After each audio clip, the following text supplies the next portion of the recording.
Alright, let's talk about the cruise ship virus because it's getting more serious tonight. Now, health officials are now warning that more cases could appear.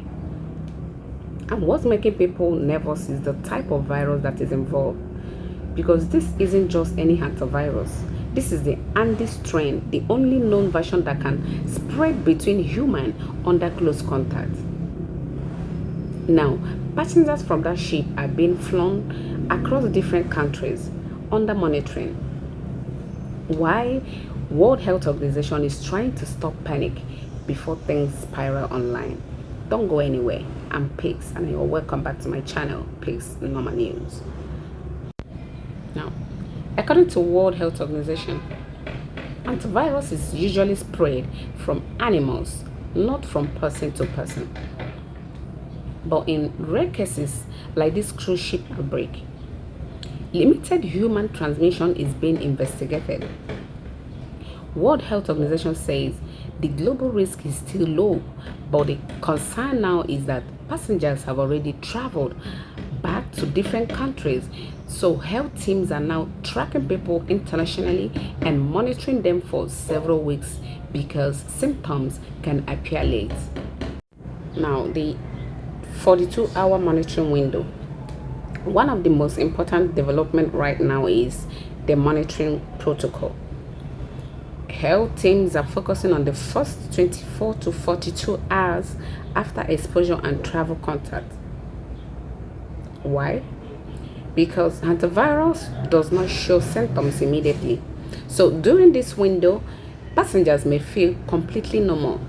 Okay, all right. They may be traveling, flying home, or meeting family, but inside the body, the virus may already be developing.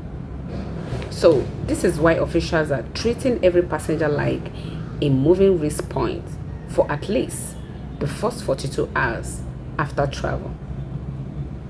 Now, the tracking is where the situation becomes more serious.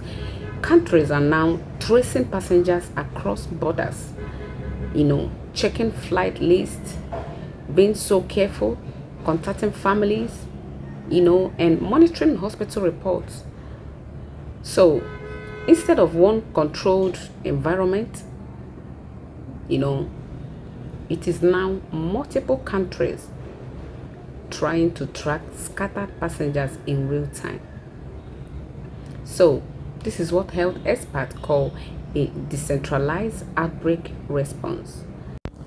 Now, here is why experts are still concerned, even though the ship has been evacuated, the risk is not considered over.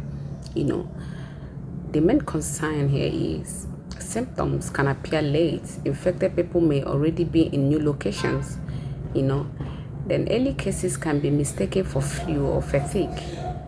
So officials are warning that new cases may continue to appear days or even weeks later.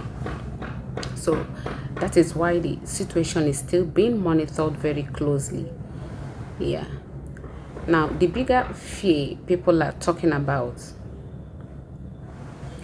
beyond the medical updates, there is one major fear spreading online. Now, the fear is, what if this was already spreading before anyone noticed? So this is what is fueling public anxiety. International travel before detection, delayed symptoms, and silent movement across countries. So even though authorities have not confirmed widespread transmission, the uncertainty is what is driving attention.